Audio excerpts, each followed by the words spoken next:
folks. Welcome back to another episode of Pleasant and Purposeful Torah with Rabbi Levin. I so love the time I get to spend with Rabbi Levin. It means so much to me. It's always a joy when he takes the time to prepare a message. And tonight he's got a real hot topic, folks. All lives matter. And I know he's got a knockout punch in this one. So I'm not going to go on and on. I'm going to let the rabbi begin to share, and hopefully I got something to say on the matter, but I know he's prepared. So this is exciting. Rabbi Levin, how are you, and how is everybody in Wisconsin?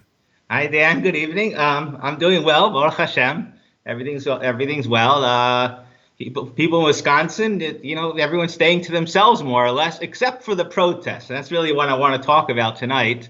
Tonight is my form of protest. I'm going out to the streets, and I'm in our lesson tonight. I'm calling to the world as Moses did after the sin of the golden calf, and I'm crying out, "Mi Lashem Elai, who is with me in the name of God?" Let's actually change the world, because what we're seeing before our eyes this past couple weeks is unprecedented. It's clearly an act of God. When has ever such a thing happened? When there was a terrible tragedy in Minneapolis. Yeah. It's absolutely disgusting what happened. Everyone agrees to that. But the arousal from it, how throughout the world, the level of protest.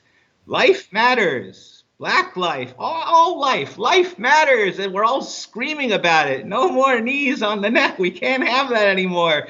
And clearly, if what really blows the mind, if it would just be, whatever, it happened whenever, that's one thing. But it happened during a pandemic. And this is what blows the mind, because everybody's been telling us for months that we can't leave our house. We cannot congregate. And all of a sudden, every single city allows these protests which defy all the rules of congregating.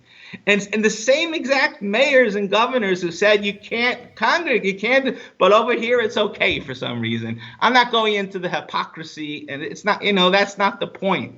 My point is, clearly there's something really big and important going on, and let's try to connect to it and see, what is it all about?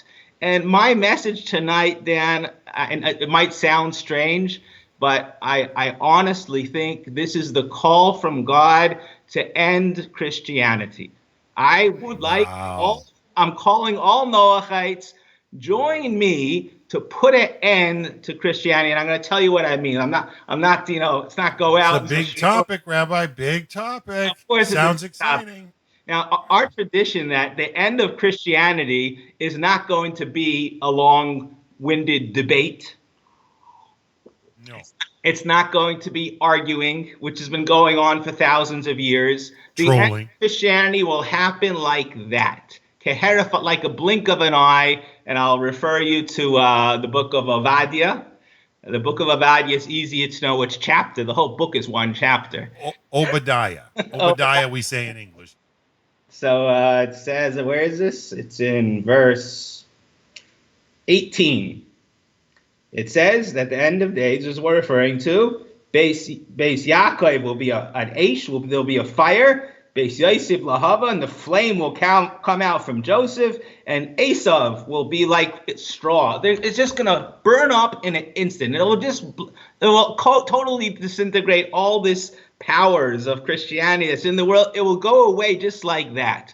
And it said, come from Joseph. Remember our first lesson in the Noachite conflict resolution. My plea to the Noachite movement is, you are the salvation, what we call Mashiach ben Yosef, the Messiah from Joseph, from the lost tribes. It's this Noachite movement from the nations of the world, those who are converting or not converting, it doesn't really matter. It's the same thing of bring the truth to the world. Now, the way to do that, I ask everybody, all these protests with the millions and billions of people saying life matters. What does it mean? What is the real message? What does it mean life matters? That what? We should stop killing each other? Obviously. Okay, so now we're not going to, no more knees on the neck. That's got to stop. Okay, got it. Now what? Now, what does it mean life matters? That we should have health benefits? We should be allowed into universities? Like, what is the point? What is life? What is life? Life matters, my friend, means what we're in the world for, a close, loving relationship with God. Every human being's life matters, and we need to care about every human being's relationship with God. And I'm talking to Noachites, and I mean this personal. And please take it hard, because I'm talking to you, I'm talking to everybody. All Noachites have difficult relationships with Christians. You do. Pretty much everybody, they're in these relationships with Christians, and it's a difficulty. We spoke about this many times, and it's time to put an end to it. And I'm going to tell you how. I remember years back, a missionary approached me. This is so vivid in my mind. And she says to me, you were in South Africa, right? No, I was in Miami. It's so clear in my head, this discussion. She says, why would you, this is the same message they're saying in God TV today in Israel. Say, why not accept Jesus Christ as your Lord and Savior? What do you have to lose? You could be Jewish, do everything, and if you just do this also, you'll be saved, and if not, eternal damnation. But if not, say, why not? Why not do it? That was the argument. And I'm sitting there flabbergasted, jaw down. Really? I mean, I said, you're talking to me. What do I have to lose? Don't you see that's being a little disingenuous over here? You're saying I have nothing to lose according to your understanding of things. But in my mind, I have to lose everything. I mean, why don't you be honest about things? And I'll tell you what it's like, my friend. It's exactly like going to a person who's in a loving marriage and everything is blissful. He has this wonderful relationship. And he's walking down the road, and someone says to him, a prostitute comes over and says, hey, you want to have some fun? Let's go do some drugs and have some sex and live it up. And what do you have to lose? Afterwards, you'll go back to your spouse. What's the big thing? What are you talking about? Anyone who's in a happy relationship, you're not even talking to me. It's absolute stupidity. Well, of course, I would never think of doing such a thing. It's actually revolting to me. I don't want the drugs. I don't want the sex. I'm in a happy, loving relationship. What are you talking to me to leave that for anything else? And this is something I was aroused to. I was listening to Tanakh Talk with William Hall. He had these interviews with, I think you had an interview also with ex-Christians telling their story. Yeah, it was fun. So I listened to a couple of them, which it really blew my mind, because here you have people, not just a Christian who became a Noachite or became Jewish, but they grew up. I know quite a few people like this. They themselves were missionaries. They themselves were preachers. They were ministers. They were priests or children of priests. And this happened twice. I heard this testimonial where the person said how they grew up in a house of missionaries, of priests, and when they decided to change, so their parent, a father, a mother, whoever it was, obviously confronted them. You can't do this. Eternal damnation. What are you doing? And they sat down, and at the end of the discussion, the father themselves said, you're right. And they also changed over. And this is a common thing. If you look in the world today, there are many, many, very knowledgeable priests and ministers and people that really know Christianity inside out, and they've left Christianity because they see it's false. My friend, how many truly knowledgeable rabbis do you think have left Judaism to become Christian? How many do you think there are? It's not possible.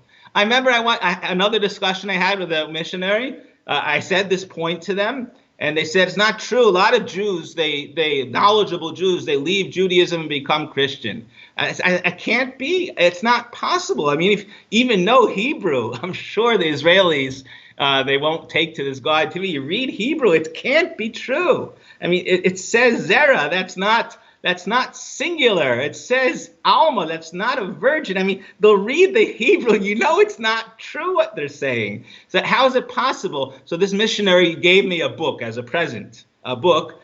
I don't even remember what it was, with 10 Jews who changed and became Christian.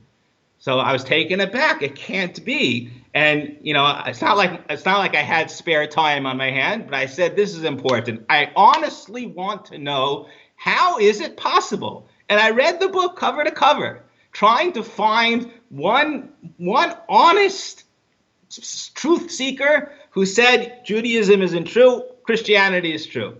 And I read one after the other. They weren't knowledgeable at all. It's not possible. It's not possible that anyone who really studied the Word of God, knows Tanakh, knows our Torah, would ever consider going with a prostitute and doing drugs. What are you doing? You're destroying your life. It's absolute insanity. You want me to believe in a God who had sex with a married virgin, and this child is a bastard by all, and his death is supposed to. It's all so ridiculous for anyone who lives with Torah. But that's not my point tonight. I don't want to argue. You see, the Christian way, you could explain this better. The Christian way of evangelizing is exactly what they say to you. If you don't join us, then you have eternal damnation. Like all these groups today, we're the group. You join us, you'll have salvation. Otherwise, that's the end of you. And that's so the opposite of what our life is for. The protest we should all be awakening to. Mi Lashem Elai.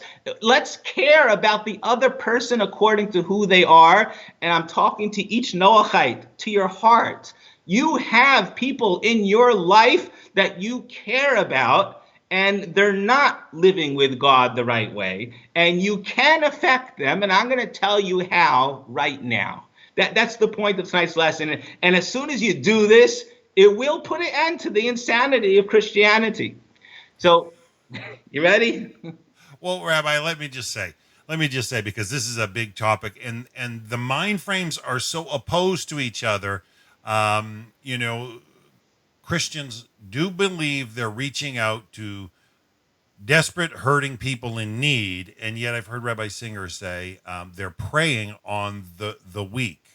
Yes. And that's how dichotomy the viewpoint is. They think they're helping those in need, and the other side of the coin is you're actually being predatory upon the weak. Now, for me, Rabbi, one of the big things when I left Christianity had to do with their eschatology, their end time theology, meaning their second coming and everything that's going to lead up to that. And they believe that this Antichrist figure is going to come before, and they fail to realize, now this is key, they fail to realize that by saying this bad element's going to happen before that is saying you have to reject everything that comes unless we say it's who it is. And the point of the matter is it's serious outgroup derogation. It literally says anything that is not with us is against us, and anything that is not with us is anti-Christian. And I love the way the wonderful rabbis today use the phrase counter-missionary, okay? Counter-missionary, rather, where from the Christian vantage point, they would call it anti-Christian. Just like we hear the Jewish people talk about anti-Semitic behavior, right? They call everything anti-Christian behavior, but when a Jewish person talks about anti-Semitic behavior, they're talking about a track record that's proven and it's clear. Whereas I see the Christians call anything anti-Christian or of the devil if it's not in agreement with them, and they fail to realize that they begin to act derogatory. And this is at the heart of, we've heard, that Black Lives Matter, we've heard about systemic racism. Yes. But racism has a precursor, and it's that systemic origin, and that systemic origin is linked with out-group derogation. When you so identify positively with your group that there's a problem with everybody else that isn't part of your group, they miss the point. So this problem you're saying now, Dan, is not only in other groups, it's also in Judaism, and that's really why it says this in Scripture, and it's our Torah, that everything happens in the world is a reflection to the Jewish people. I had this just last week. I had a really wonderful experience. I'm out here in the middle of nowhere in Wisconsin, really out of my element, and I had a visitor. a very prestigious rabbi came to visit me. He called first, said it's okay to come by. And I was taken aback. You know why he came to visit me? He said, well, he's from Wisconsin. He couldn't believe it. He saw a rabbi in a synagogue in Wisconsin who used to teach in Mir Yeshiva in Jerusalem. And like, how is that possible? It really doesn't make sense. Like, how could that be? He had to see it to believe it. And I was really taken aback. This prestigious rabbi sitting by me, and we're talking through how it happened to be that I came here. And I told him how this new stage in my life I see as a godsend. This is what I need to do now, is to teach people on a much lower level. You know, I used to be a professor in Harvard University, but now I'm teaching in kindergarten. It doesn't make sense. Why are you doing it? Because I care about every human being. And I told him that I'm actually teaching the Noahide movement, and I'm even teaching Christians. I'm even trying to teach Christians. And he looks at me like I'm crazy. He says, why would you do that? And I'm telling you, this is exactly the concept you're talking about, which I know from the inside. It's very deep rooted in Judaism. It comes from the survival mode of, you know, like, just stay away from them. And I'm sure many Noachites feel that also. Let's just ghetto, let's make a ghetto. Let's be counter missionary, push them away and leave us alone. And that's been the message for a long time from all the counter missionaries, is just leave us alone. That's what they're saying to the Christians. And I'm trying to say to you, the time has come that it's not enough leave us alone, because that's not enough caring about them. It's not caring about their lives. If you truly, honestly care about their relationship to God and their eternal, loving, close relationship, then you should be not just cutting them off and say, leave us alone. You need to honestly care about them. This is what we say. I answered the rabbi. I said, the reason why I'm teaching Christians is because that's what the purpose of our life is, to be a light to all the nations of the world. Inasmuch as the Christians are human beings, their life matters. All life matters. We need to care about every human being. Now, how do we do that? How can we speak to a person who's not interested in Judaism? So listen to me, my friends, my Noachites, my family. Listen to me. What you yourselves know this. I love talking to Christians about it. It's in Scripture. Take out Isaiah chapter 2. Take out Zechariah chapter 8. And it says clearly at the end of days, all the nations of the world will come to the Jewish people to teach about God. It says that. And I like asking Christians, like, why would it be that you'd come to the Jewish people to teach you about God? What is it that we have to teach you? Have you ever had this? I'm sure you've had this discussion before. Well, I remember once I asked the priest about this, and his response to me is, no, Zechariah is not talking about the old Jews. He's talking about the new chosen people. God said he wouldn't change, but he did. He actually did change and made a new covenant, and we're the new Jews. So I said, it's really interesting, because go back one verse in Zechariah, and what it says there is at the end of days, the fast days, the 4 fast days for the temple will become days of joy. So I said the people we're talking about are clearly people that have been fasting for these 4 days during the year. Tell me, please, which people in the world do you know that have these fast days?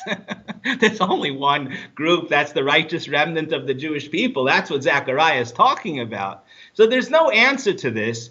And I don't want, my advice to you is no confrontation. You need to speak to a person according to who he is. If you want to, a friend of yours who's a drug addict, he's really, really deep into it. You can't just say, that's it, let's cut off, let's stop doing it. He's not going to listen to you. He can't even hear what you're saying. And that's exactly what Christians are. Those who are totally into it, they're on a high. They're on a spiritual high. It's like a drug. You're not going to start convincing them to care. So I'm not telling you to do that. We don't try to scare them. We don't evangelize. But we need to care about them. How do we care? This is why I made a lesson series like a year ago of Judaism even for Christians. What it means is You say to them as follows. You say, my friend, let's leave the theology aside. Let's just talk about how to live with God, how to live a better way. Like you tell the drug addict, please come to my house. Let me give you a delicious, healthy meal. Let's try to live a healthy life. And eventually you'll get them off the drugs, but don't deal with that head on. If and when they bring up an issue about the drugs, we could talk about it. We'll sit down, and anyone with any truth, any honest truth, any search for truth, will agree to the truth, as these testimonials said. When their father sat down with them, they went through it. Of course, it's right. There is no argument about it, but it's not coming from there. So my advice is as follows: just like Abraham did. Abraham had in his house, he had guests. He thought they were idolaters, and before they came into his house, he said, "Please wash your feet from your idolatry." He didn't say, "No, you're idolaters, stay away from me. Stick to your own. I'm against." Please, everybody, come in. I'm telling you, speak to your Christian friends and neighbors and families, whoever they are, and care about them. Of course, when they come to your house, you should say, "Please wash your feet." I mean, nothing personal, but it disturbs me. It's in my house. So how about when we say grace, when we pray to God, thanking him for the food, we'll just say God. We don't have to say Jesus. You don't really care. You think Jesus is God anyway. So let's just say God, okay? It's just respectful to me. We'll leave out anything that's confrontational. Let's just talk about being close to God and appreciating food. So we'll say a blessing beforehand. And how about we do what God actually said, which is we'll say blessings afterwards. And that's what Abraham did to his guests. After they ate, he said, we just ate this food. You know who gave us the food? God. Let's appreciate that. Let's get closer to him. And that's what everybody has to care about. Dan, all life matters. You need to care about every human being in the world and bring them closer to God. That's what it's about. And we all have this in our lives, people that we're just cutting off. I don't know if it's actual hatred, but there is a level, I'm sure you know the psychological word for it, of cognitive dissonance, whatever you call it, or what's the right word for it? Well, it's not actual hatred, but you're kind of distant from them. It's I'm not sure which word you're going for, Rabbi, but I know that people have a tendency to want to feel safe and they want to feel comfortable. Cognitive dissonance really has to do with the competing of beliefs and ideas. I was thinking of passive aggressive. People are passive aggressive. It's like, right, stay to your own group. This is really the definition of our exiles, from sinas chinam, baseless hatred. People think, what's baseless hatred? I hate you. Why? No reason. I just hate you. That's not what it means. It's sinam. The word is translated as hatred. It comes from soneh or shonet, to be different. We're different kinds of people. You're a different color. You're a different creed. You speak a different language. We're just not the same kind of guy. So that's why you're not my clique. You're not my group. I'll stick with my group.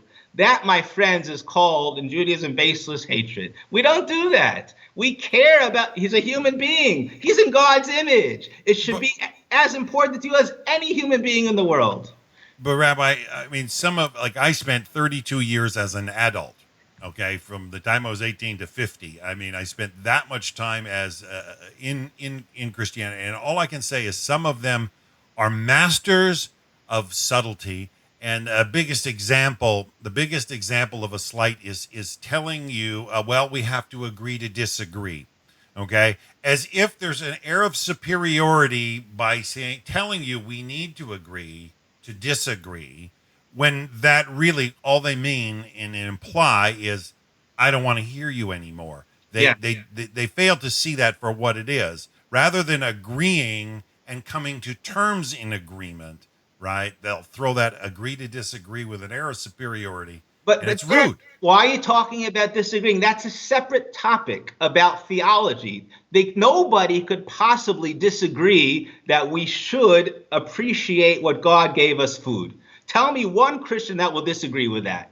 No Christian could possibly disagree that we should study the Word of God, that we should pray to God, that we should appreciate things. There's basic Not science. murder, no There's, sexual immorality. Yeah. there's so much. That's why I gave a whole lesson series, all the things that we agree on. Let's do that instead of talking about, yeah, a virgin, not a virgin. Who really cares? What difference does that make? Let's talk about practically. Get your knee off of my neck. Let's get a life. Let us breathe. Let us have a relationship with God. Let's stop the arguing. The arguing itself is the knee on the neck. Stop killing each other. First of all, let's talk about that. You want to really fix the world? Let's stop insults. I don't know why it's an accepted thing for people. I wanted to stop social media this week. It's unbelievable. The amount of insults one person to the other, especially political figures, but people that we should have respect to them. These are leaders, and yet they're denigrated, publicly humiliated, and people think that's okay. You could disagree with them. You could think that what they said wasn't very clever, but you don't publicly humiliate them. You don't speak in a derogatory. He's a human being. He's a leader of people. We have to show respect to him. I'm not just saying the president, every person. I very much disagree with a lot of things a lot of politicians say, a lot of government. Okay, but there's a way of saying it. Well, Rabbi, I mean, you grew up in before you were in Jerusalem for 30 plus years. I mean, you grew up in the United States. You grew up in Yonkers, right? I was born in Yonkers. I grew up in Queens, New York. Okay, you grew up in Queens, and so all I can say is anybody who's ever been a part of the public or Catholic school system here in North America, kids are brutal.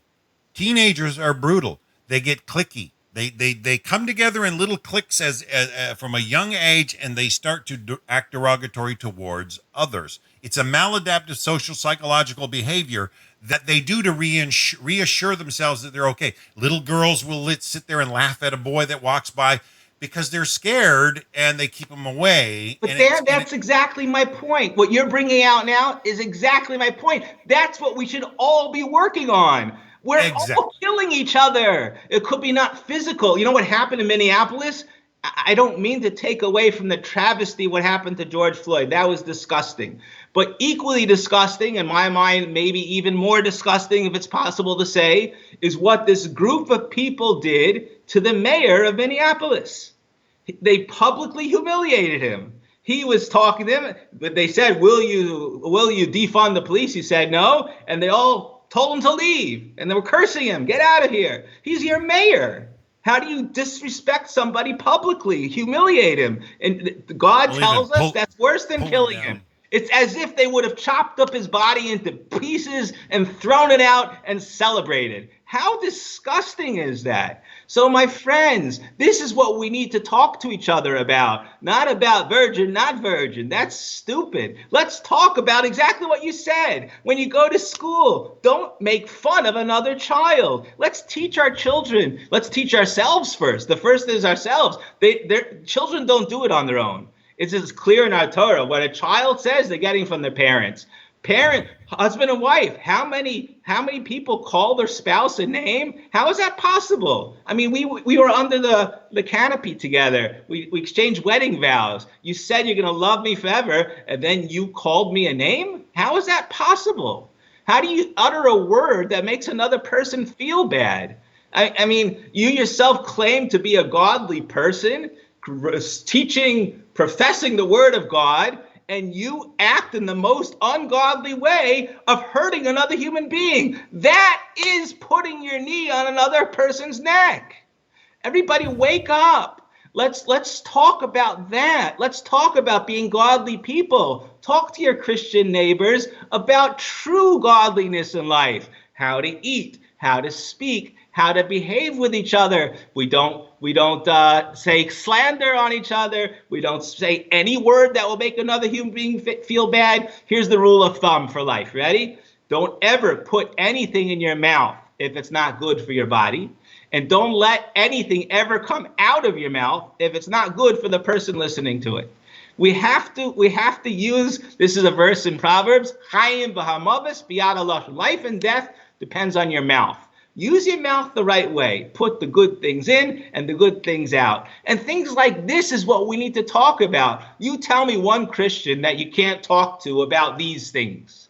Well, they don't argue about it. And that's really life. If life matters, this is life. Life is your mouth. Life is the way you speak to each other, the way you take care of yourself. Take care of your immune system. You won't get any coronavirus. Take care of your body. Take care of each other. Be essential workers. Care about other people. That's the lesson that we're being aroused to now. We should all be protesting and screaming in the streets that what?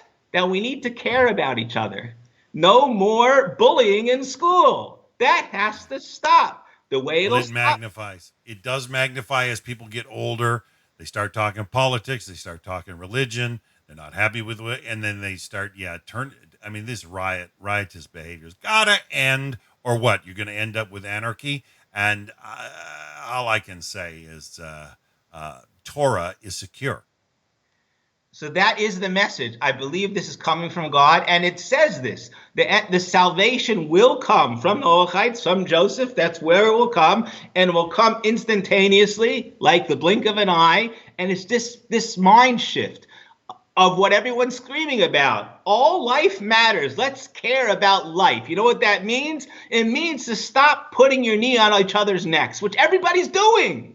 They're doing it constantly. How do you criticize or insult another human being? That has to stop. So talk to your friends about it. Let's stop hurting each other. Theology, we could sit down later and discuss it if you want, as long as it's done calmly, respectfully, honestly, and you'll see they will all throw away the stupidity of Christianity. Of course they will, if anyone sits down for honest conversation. But that's not what we're supposed to do. You don't go to a drug addict and say, I'm going to convince you to stop doing it. It's not going to happen. But you do bring them to your house. Let's start living a normal, happy life. When you're living a happy life, then the alternative has no appeal at all. It's actually disgusting. I'm so revolted to hear how people talk to each other. How do you speak that way? How do you curse your mayor and throw him out? How do you do such a thing? They should all be locked up for doing that. Well, I think the Constitution allows them in the United States to have that freedom of liberty for peaceable assembly, but peaceable assembly is clear for peaceable assembly. And I am all against all for standing up against tyranny if tyranny is crystal clear. If there's a dictator who's deliberately starving, deliberately abusing, deliberately doing something, that's when people need to stand up. But when somebody's politically picking and choosing a cause and then making a scene and being anarchists themselves, doing everything they can to just cause mayhem, confusion, indecision, and it's a terrible place to be. It's for sure a very lack of leadership the right way. But what you brought up now is a very important point. The Constitution, the laws of man, which is one of the 7 Noahite laws. God gave mankind a basic intellect of how to govern their country, and that's how God says we need to follow.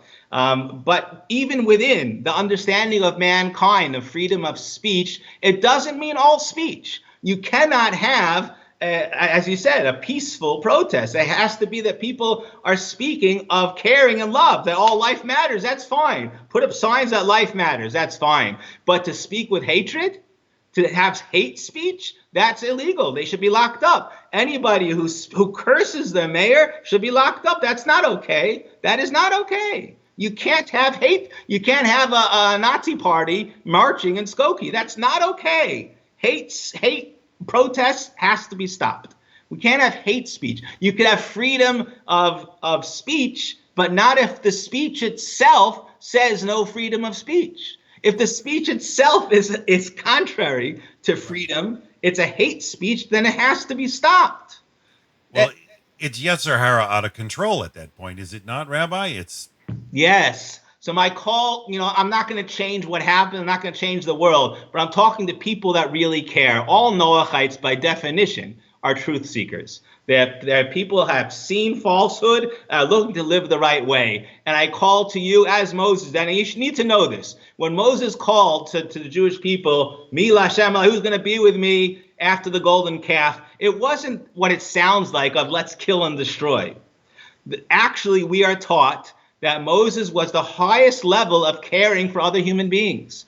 Noachites are very lacking in that. That's why you need guidance from a rabbi. Noah, he took care of his family. He didn't even pray for his generation. We are taught that was a terrible sin. That's why he had to go through the whole process of taking care of animals day and night for a whole year. That was to develop in him caring about others. Because when God told him there's coming a flood, and he was telling people about it for 120 years, and he never once said a prayer, please have mercy on them. He never once tried to convince people to change. He didn't care. That's what we were taught. He was lacking in caring about others. So God put him through a procedure, as we would do to our own child. If you see a child who's not showing emotion, not showing caring towards others, get your kid a pet.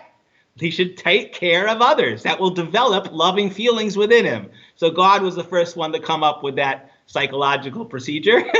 And he had Noah and his family deal with animals for a whole year of day and night, taking care of others to develop that feeling. Well, I said a whole lesson series about that, from Noah till Abraham, of developing kindness more. Abraham came to a higher level of caring. God told Abraham, I'm going to destroy these cities of Sodom and Amorah because they're wicked. And Abraham cared, and he prayed for wicked people as long as there were also righteous people there. And I just want to tell you why. I heard this parable yesterday. So a politician was speaking about this, how you can have like a police force with some bad apples. He compared it to a barrel of apples. And you have in the barrel a couple bad apples. So he gave this parable how the bad apples could really destroy the rest of the apples. So we got to get them out. And he said these words. He said, there's no way the rest of the good apples are going to change the bad apples. And he's right. The difference is, he's right by apples. The thing is, human beings aren't apples. The difference between a human being and an apple, Adam had Adam's apple. That could be. But human beings are in God's image. We have a soul. Apples don't have that. Apples are not in God's image. They don't have a soul. And we can and should affect each other. We can raise each other. And a good apple, a good human being, can raise a wicked one, can bring him back. And that's what Abraham was praying to God. If there's righteous people in Sodom and Amorah, if there's an individual, it's too much. But if you have a community of 10 righteous people, then let's save the city. They could bring them back. God agreed. You're right. If there were 10 righteous people, I wouldn't destroy them because there's still hope for them. But there aren't 10. So then Abraham gave up, and we are told that's not good enough. It's not good enough to give up when everybody's wicked. And that's why the Jewish people had to go through another process, much more difficult than being on the ark for a year with animals. We had to go to Egypt for 400 years to learn a lesson that made us the chosen people. You know what that lesson is? You know what the lesson is, my friends? The lesson that we're a light to the nations?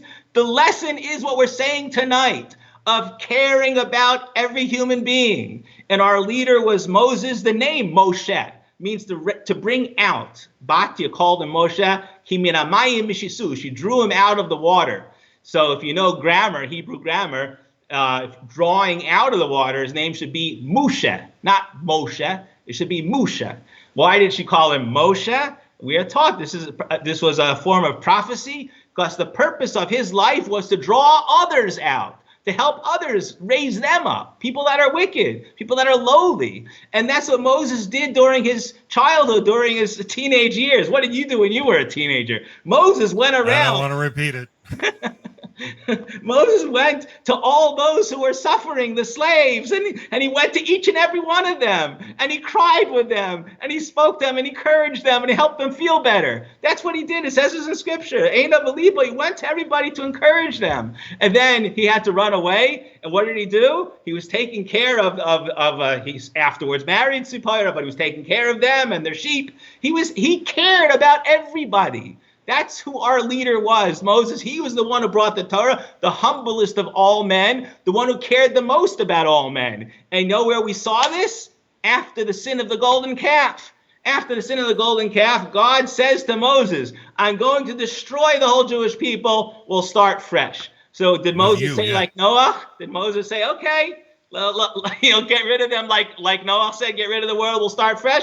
Oh, no. Did Moses say like Abraham, just save the righteous? Oh, no. Moses said, if you destroy them, macheni na, wipe me out. Macheni na, the word macheni means to wipe out. In Hebrew, it's also mei Noach, the waters of Noah. It's hidden in that word. He was saying, if you're going to destroy them, that's the same as mei Noach. That's the same. No. And he cried his heart out. He said, if they go, I go. I care about every single human being. The aftermath of that was, at the end of the day, exactly what you're saying now. Some people are so far off, they can't. There's nothing you could do for them.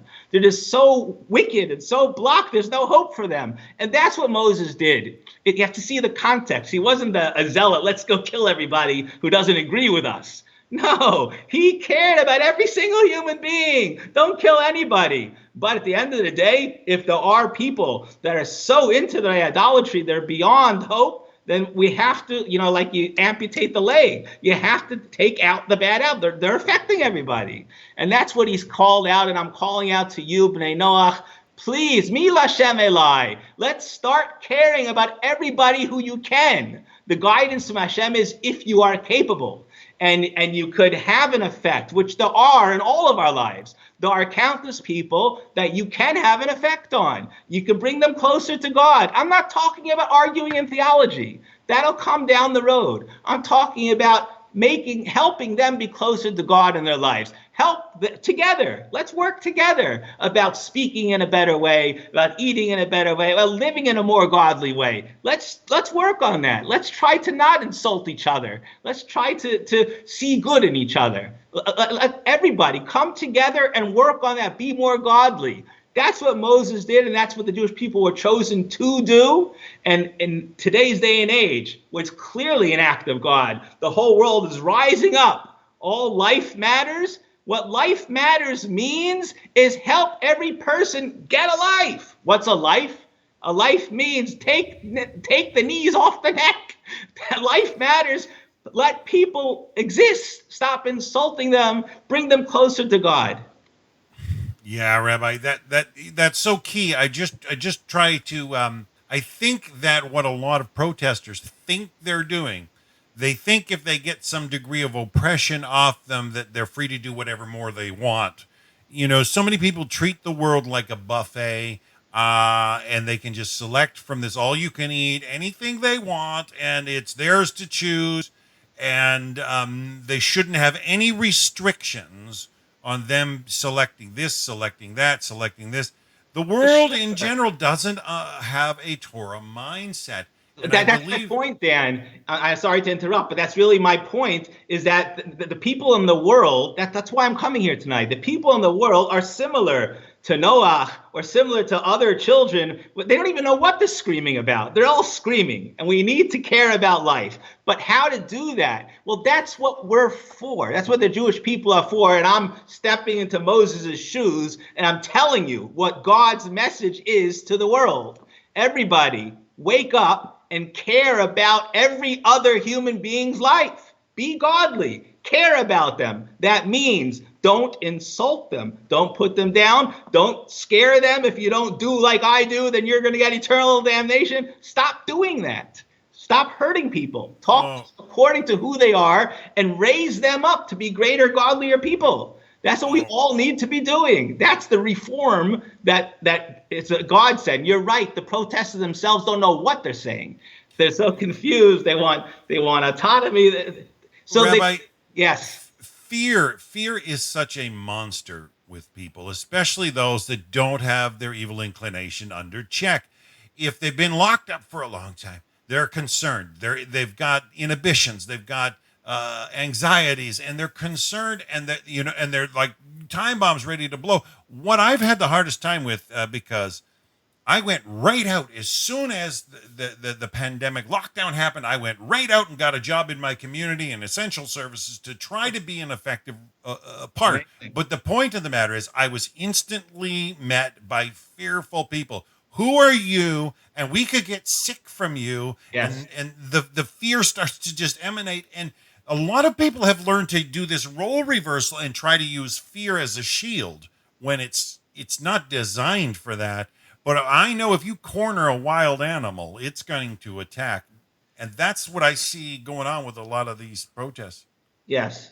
Well, let's talk about what fear is for. God created this concept of fear in the world. What is the purpose of fear? Fear is exactly as we would have for a child. If you want a child to develop to be a wonderful human being, he has to have a certain level of fear in his life. Not the fear of, I'm going to beat the living daylights out of you, but he has to know that he cannot cross the street without looking. He could kill himself. He cannot play with matches. He has to know that, there's certain things that you got to instill a certain fear. You cannot do this no matter what. And that's the fear that God tells us, don't do this, it will kill you. And that's really the whole concept. It's this seventh mitzvah, which the world is struggling with now, of having law and order. There has to be police. There has to be a certain level of fear. That's to use it the right way. And the world is struggling with that now. We have to channel it to be used the right way. The fear should be absolute fear of hurting another person's feelings. That's what should be. There should be the fear not to not get my vaccine. There should be a fear of doing something that's going to hurt my body. I'm going to ruin my immune system by eating garbage or doing whatever is smoking. Like, how could you? It says it's going to kill you. Why are you doing it? Why don't you care about yourself and others? So that's the fear we need to have. So like everything, it's not being used the right way, but there's an arousal in the world. We're supposed to have a certain fear in our lives. We're supposed to have a certain protest for caring about life.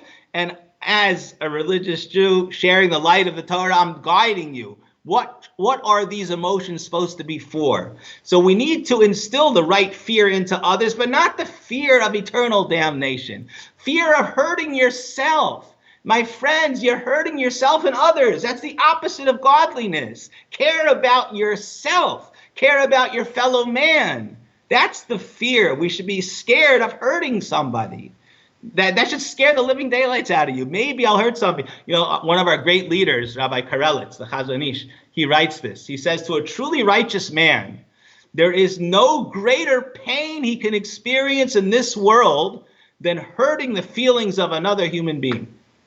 That is the greatest possible pain a truly righteous man will ever feel, is I know I hurt somebody's feelings. That's deep, deep pain. And if you're not feeling that pain, that shows how truly righteous you are. People are doing it like it's nothing. Stop. Care about others' life. Stop stepping on each other's necks. Maybe you can help me personally, Rabbi, because, I've always been a bit of a bull in a china shop. I bump into people. You got to be careful, Dan. Don't say anything against China. No. Well, I mean, it's not my intent. My point being that, I seem to step on toes, that proverbially step on toes when I never intend to. Just by being in the room, it seems to, be the brunt of a lot of anxiety. A lot of fear, needless fear, and I don't understand it. I don't understand. I'm a tall fellow, but I've always had difficulty because no matter how kind I have tried to be with certain people, no matter how much I give, they're determined to sour it and abuse it, just like an addict would abuse a kindness. When you want to give them, money for food, they're going to use it for drugs. Kindness, I find in the same way when I'm kind with certain people, all they want to do is start to play this fear card to get something more. You better act this way or else. It's a great point, Dan. I'll tell you what it says in the Torah about this point. It's a verse in Proverbs. Kamayim panim el panim. People will react to you according to what the vibe, the energy you give off. And very common. They're projecting themselves and you're projecting different energies. The way to deal with this problem, I have it myself. So I'm talking not just to you, I'm talking to myself now. The way to deal with this problem of regularly stepping on other people's toes and they're insulting when you don't mean to is by expression. It's by, before you have the encounter with them, sit down and think about how much you care about this person and yourself. Have a positive energy. I feel love and caring towards him. And then that's in your own intellect, your own emotion. And try to express that at the beginning of a conversation. Anybody you know that you have these encounters with, you should sit down for a chat and you should say, I want you to know. You should actually say this to the person. I want you to know that I know that I very often might say something that might be perceived as hurtful. I'm telling you now. It's like I'm putting up a sign. You need to know. I don't mean it. To me, the worst thing ever will be to hurt your feelings because I truly love you and care about you. Make that statement. Make it on a regular basis. You should be thinking it every time before you meet them, how much you care about that person, and you should express it on a regular basis. And I guarantee you, you will not be insulting that person. If you are, they have the problem, not you. There's something wrong with them. If even after you tell them again and again. Well, I really appreciate you, Rabbi. I just want you to know that. I love you. Please don't take it that way. And they're still taking it that way. They need help. And I would recommend maybe you should distance from them, that they have a problem. But if you're doing what it says when King Solomon, the wisest of all men, this is guaranteed. This has been tried, scientifically proven. When you think in your heart how much you love the other person, they will not perceive negativity from you. So if they are perceiving it, you're not giving off that positive vibe at the time. That's a guarantee. So that's the advice, is think beforehand, feel towards them, and if you could express on a regular basis to that person how much you care about them. Well, thank you, Rabbi, for that. I mean, you're 100% right. You're more than, from my standpoint, I just, if you've ever heard of the proverbial walking on eggshells, yes. For me, life has been, everyone I meet throws out these eggshells just to see if I won't break them. And my attitude has just gotten the last 10 years dealing with on my way out of Christianity. I must say, my attitude with them was, look, if you're going to make me walk on eggshells, all you're going to hear is crunch, crunch, crunch, crunch, crunch. So quit throwing them down. And I see the behavior of people saying, here, let's see if he's going to cross this line. Let's see if he's going to cross that line. My attitude is, who do you think you are to test and try my heart? It's okay if you want to. Let's sit down and discuss it. So yeah, for all the eggshells, all the crunching, the answer to that is just prepare.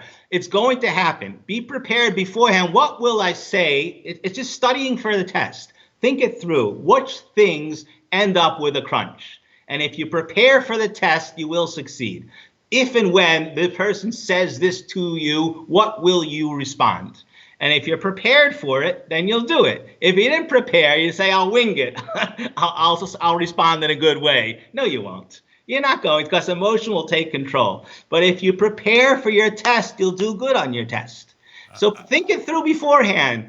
If any of these topics come up, what are you going to say? How can I push away the topic, get out of it? Prepare for the discussion. Prepare for the challenge. That's what the Hebrew word for a challenge is the same word as a test. It's a nisayon. It's a test. You need to study for the test or you will not do good. You have to study for the test. So if you come into the discussion prepared in a positive way, what good can come out of our encounter? And you express to the person you're looking for good, and you're prepared for the controversial topics, how to respond in a way that won't crush any eggshells. So, hopefully you'll get an omelet out of it, Hopefully you'll get through the eggshells and you'll actually have a delicious omelet. Yeah, Rabbi, I hold that the steps of a good man are ordered of the Lord, and when we're walking in our evil inclination, we're outside of that. We're not moving as Hashem would have us. And I find a lot of people don't understand holiness in general. They just don't understand holiness. And I thank you that you take the time to try and shine. It's beautiful. It's Well, this beautiful. But secret to life, what I just told you now is this, what you're asking now about the evil inclination. I'm going to tell you what King David says. This is unbelievable. In the book of Psalms, I think it's chapter 19, he talks about, this says it says in scripture, in the Bible it says this, that we need to, and Isaiah says this, we need to learn from the heavens and the earth. We need to learn from the sun. The sun rises in the east, sets in the west. It doesn't ever go off course. He doesn't ever sway. He always does the right thing. Look at nature. The trees, you plant the apple tree. It doesn't grow peaches. It grows apples because he always does the right thing. Why is that? Why is it that nature always, and we're supposed to learn from nature to always do the right thing? How can we learn? But they don't have an evil inclination. So King David tells us the secret to life, how to deal with your evil inclinations, exactly what I just told you now about studying. He says as follows. It's a verse in Psalms 19, I think. We're talking about the sun. The sun is like a groom, like a bridegroom that's leaving his canopy. He is a powerful warrior, going on his path. So what does that mean? When you leave your canopy, you're a warrior. Our tradition is when it says Gibor, this warrior we're referring to, is to conquer your evil inclination. You want to conquer your evil inclination, Dan? Here's the secret to life.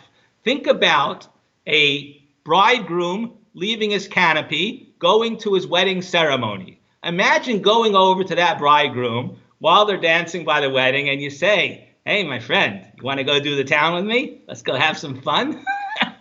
No way. You know why? Because he has absolute clarity what he's doing tonight. He's got a plan. He's going to his wedding, and then he's going to be with his spouse, and that's the end of that. It doesn't even register the possibility of anything otherwise because he has clarity in what he's doing. He's got a plan. He's got a path where he's going. And this is the secret to life if everyone would just do this. Sit down. This is part of why we were in the quarantine. Sit down with a notebook and make a plan. If you know where you're going, do you know where you're going to? Do you have a plan? What are you doing with yourself? This challenge is going to happen. If you planned what to do if and when this happens, then you will succeed in overcoming that challenge. It's not even a challenge. I'm ready for it. I've studied for my test. And this is what we are taught in Judaism. If you studied for your test, it's called cheshbon hanefesh. You prepared beforehand. You made a plan how to deal with it. Then karov ma'oid ma'oid. You are very, very, extremely close to success. If by any chance you fail, Hashem says, I understand, you're a human being. But you studied your best for the test. Of course, if your child studies day and night, tries his best, and he comes home, he failed the test, are you going to be angry at him? He tried his best. Of course, usually he'll do really well. And if he doesn't, it's okay. I'll speak to the teacher about this. Something's wrong. But the main thing is you tried your best, and that's what God says to us. I just want you to try. I gave you evil inclination. Be the sun. The secret to the sun, why it always succeeds, is because the sun is like a bridegroom. Goes with power because he has a clear path. He has his axis. He knows where he's going. East to west. He's got the plan. He'll never deviate from that. And we can do the same. If we just make a plan, what we're doing will succeed. That's so great and powerful and necessary. Can I offset this with the negative notion of tunnel vision? When somebody's focused on something, they have to be right. It's tunnel vision. They're focused on something. They won't settle for anything and it's in a negative sense, as opposed to that being set on a path mightily, like you just discussed. Yeah, well, that's part of the studying for the test, is the recognition, Dan, that every single aspect of life is something you should be growing from. And part of the plan, part of the test is when you meet somebody is not just come away that I wasn't missionized, I countered the missionary and I didn't become a Christian. There should be some positive accomplishment from my encounter with this human being. There should be some growth to me and to him. And so that's something you should be thinking about as well, as not the tunnel vision of just, but what can be accomplished in a positive way for every encounter you have in your life. That's part of what you're studying for, not just do it my way, but how can I grow also from this person? He's a human being. I'm sure he has some wisdom, some experience that I can learn from him as well. Not that I'm going to try to teach him about him. Well, I'm going to show him the light. As a rabbi, I have the responsibility, but I'm always, please talk to me. I want to hear from you. We are taught, and there's also core Judaism, that a true leader learns more from his students than the students learn from the teacher. We learn from our students. I listen, I hear, I understand, and we had a new understanding. And that's really, it should never be tunnel vision. Don't be in yourself. Be out of yourself. That's part of what you're being godly, is caring about others, becoming greater to yourself and others through every encounter in life. And that's part of your studying. That's part of what you should be sitting down in quarantine and planning. In every person in your life, how can you grow in that relation? How can it be positive? How can you prevent negative and make positive outcomes from that relationship? In every relationship. It shouldn't be you coming and they're calling names. That should never happen. That's right. Now, Rabbi, I have heard it said psychologically that narcissism is an acceptable behavior at an infantile level. And a lot of problems out there are because people are so self-absorbed, self-consumed, narcissistic, and they carry that when they're older and dangerous into the political realm, into, can you shed some light on, if a psychologist would say that it's acceptable at an infantile level? Yes, that's 100%. Is there not somewhere where people got to get over that? They got to outgrow it. It's in scripture. I think it's in Isaiah that a person as a child is compared to an animal. When he grows up, it's an animalistic thing. Animals are completely selfish. They're not interested in helping others. They're all into their own needs, their own drives, and that's how we are born that way. And the main education of raising a child is to get out of yourself. The first thing we teach a child when he comes to the Jewish kindergarten, the cheder, the first thing we teach him are the laws of returning a lost object. That's the first thing we teach in our schools. You have to know there are other people in this world besides for you. So the first thing we deal with in Jewish education is to get rid of the narcissism, which is normal for a child.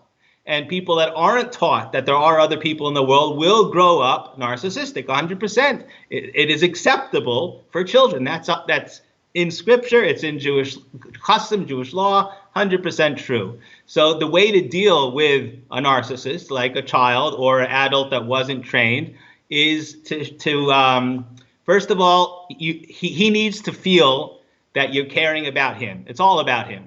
So whenever you have this discussion with the other person who's so self-absorbed, it has to be about him also. And he has to realize that the best thing for him is to get out of himself and care about others. And this is what they do in AA meetings. These people in the AA meetings, you know what they realize? The greatest thing in their life is about caring for others. It really opens things up, and it brings them the greatest joy in their life is for doing good for others.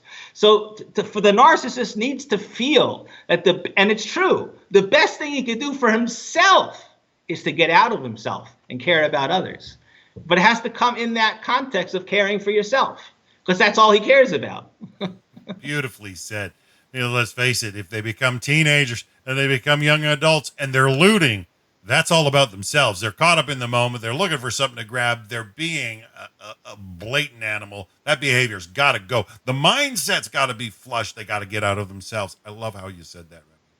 Well, the point of my lesson tonight, Dan, is the recognition that all of this negativity you're seeing in the world, it's all represented by Christianity, because that is Christian theology. It's the most negative, hurtful way of thinking about God. We're in God's image. And if we're looking at God as this narcissistic tyrant in the sky who has adultery and murders, and he threatens us and scares the daylights, if you don't do what I say to accept this man as your Lord and Savior, or else eternal damnation. He talks like a crazy man, and total control and demands and commands. If that's how you're looking at God, and we're in his image, then we're going to do that to each other as well. And that's the Christian message through the world, is always a message of control and threatening and fear and hurtfulness, because that's how they look at God.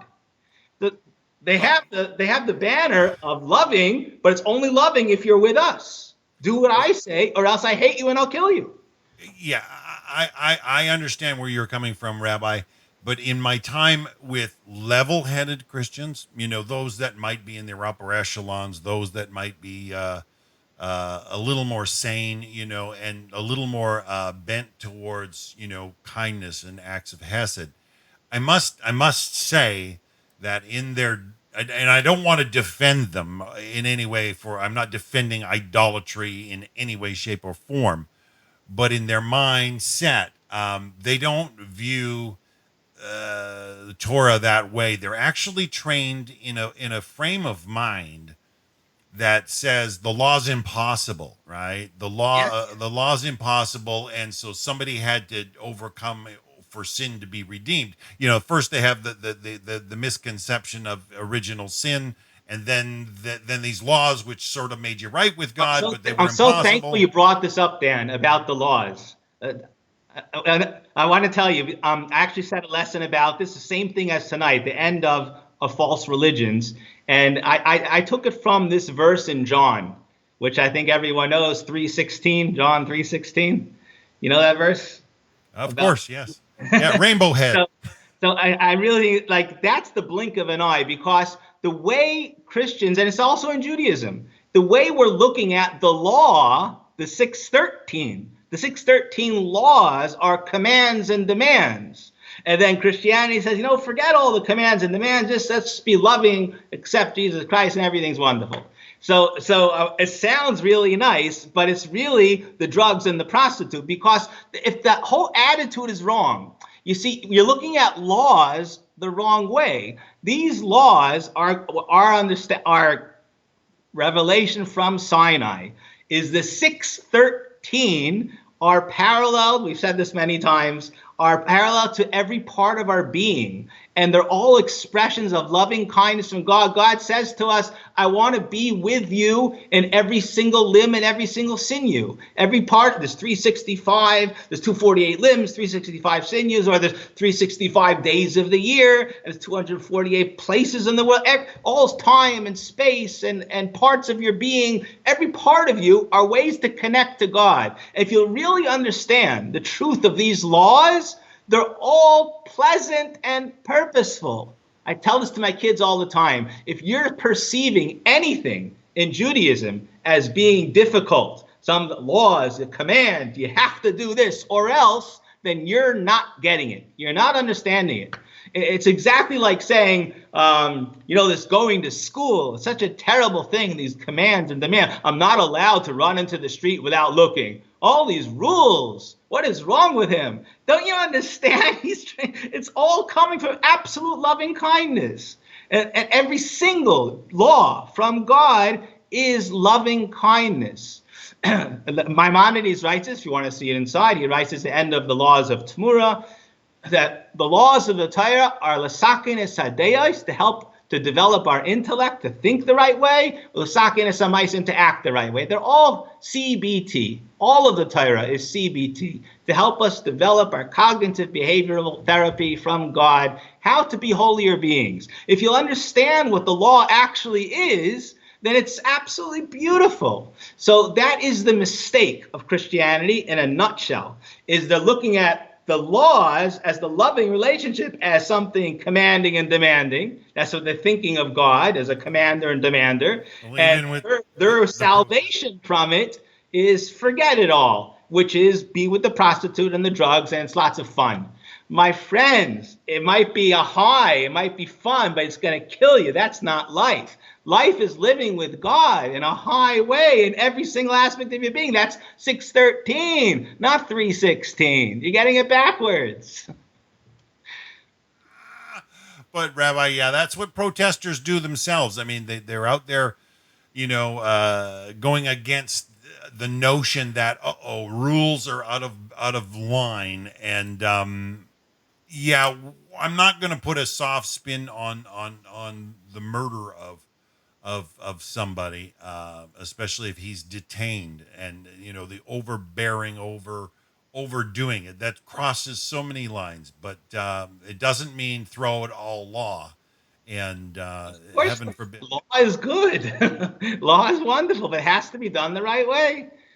Pleasant and purposeful, But as long as all people laws understand. are from God. All laws are pleasant and purposeful. And as soon as people recognize that and start living like that, that will change the world. So that's the end of Christianity I'm referring to, is look at the world in a positive way, in a godly way, and change yourself and everyone that you connect to in your life. That will end this Christianity. Let's start eating, speaking, acting in a lovely, godly way towards each other.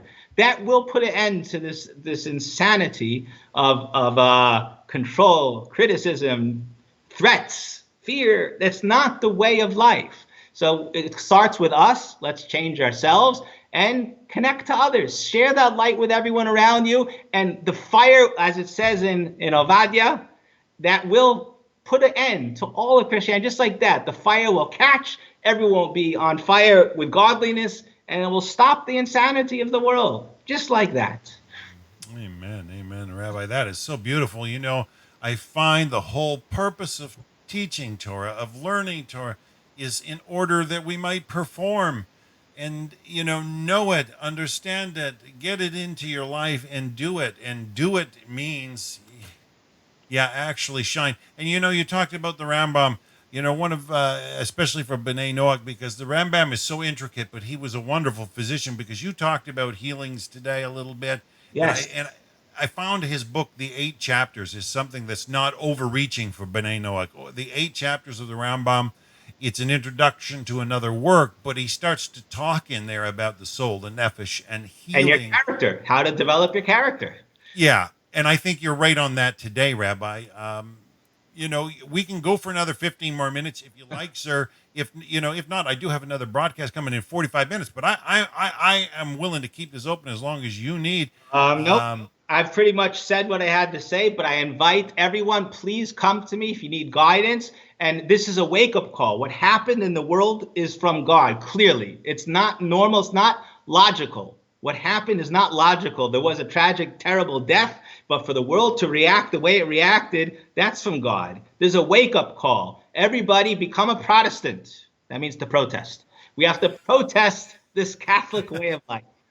We have to stop this religious, we have to stop this controlling way of life, and all life matters. Let's wake up and start caring about ourselves and others. That's the message. That's our protest tonight. That's really my message. So, well, I'm not going to add another word. I got to learn to shut my mouth more often. But I appreciate everything you have to share, Rabbi. When just spending any time with you brings me great joy. You're always eager to share pleasant and purposeful Torah. It comes out in a fashion that says, hey, this is what it says. And we know you've studied it. You spent years in Jerusalem. You spent years in a university teaching.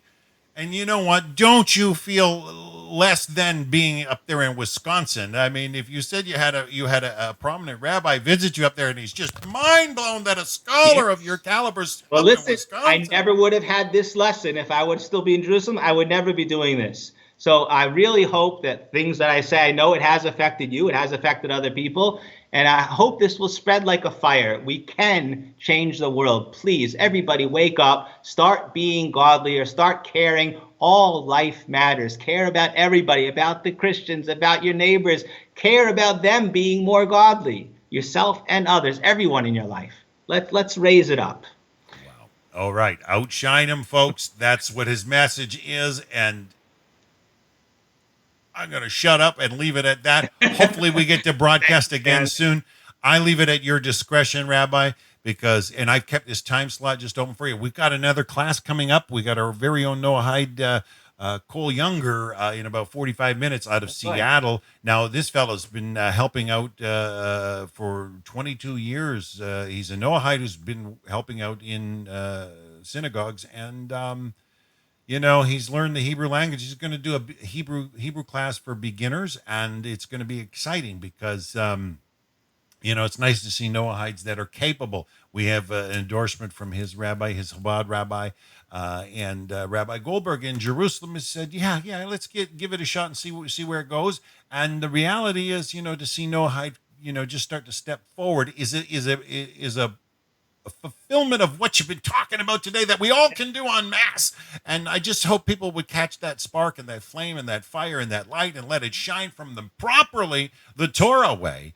It will happen. It will happen soon. Hopefully now, but definitely will happen soon.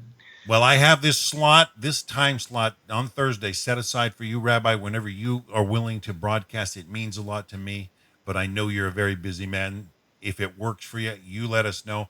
Folks, until next time we get to experience Rabbi Levin's pleasant and purposeful Torah, we're signing out.